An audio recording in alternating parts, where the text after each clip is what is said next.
At the B9 Nordic Summit in Vilnius, one question dominated the headlines. Is the United States preparing to scale back its troop presence in Europe?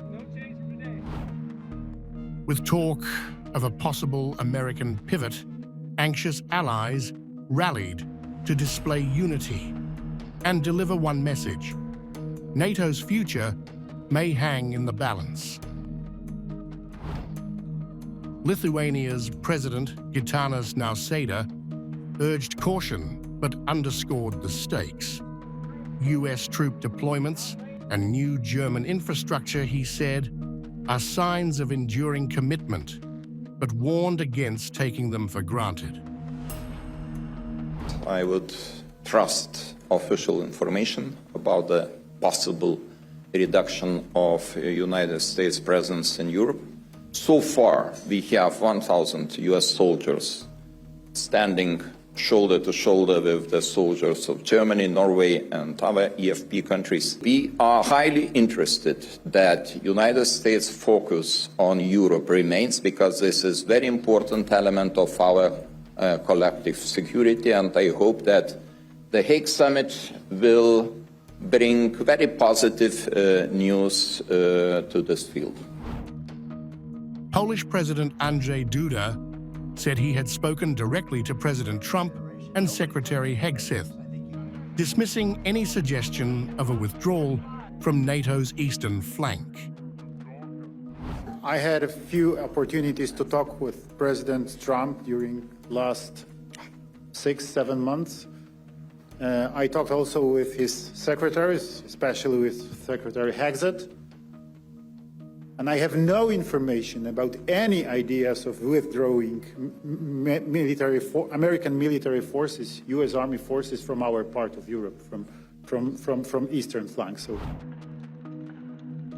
NATO Secretary-General Mark Rutte reaffirmed the US security umbrella, but urged Europe to share more of the burden. He also signaled a long-term American pivot toward the Indo-Pacific.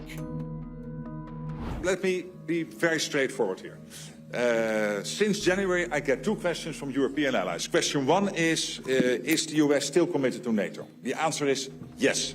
Committed to NATO, committed to Article 5, and this has been many times repeated by President Trump in many meetings. So my only suggestion to many European colleagues is put on your television so that you can hear him say this.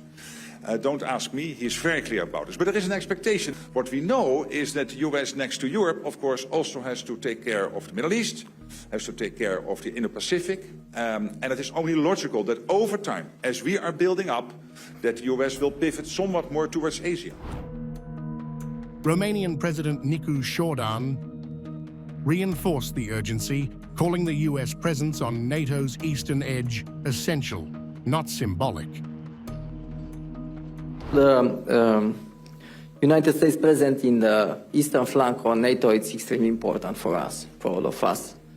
So, as I said, we have to strengthen the transatlantic connection, and on this regard, it's very, very important, our commitment on 3.5 plus 1.5, and I hope that we will take that decision in Hague.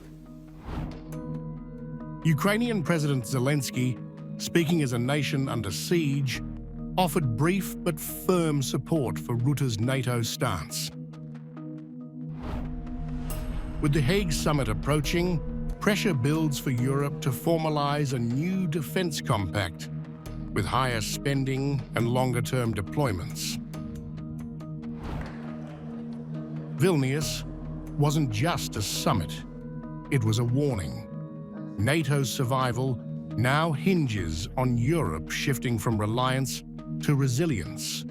The US may stay, but only if Europe proves it's worth the promise of protection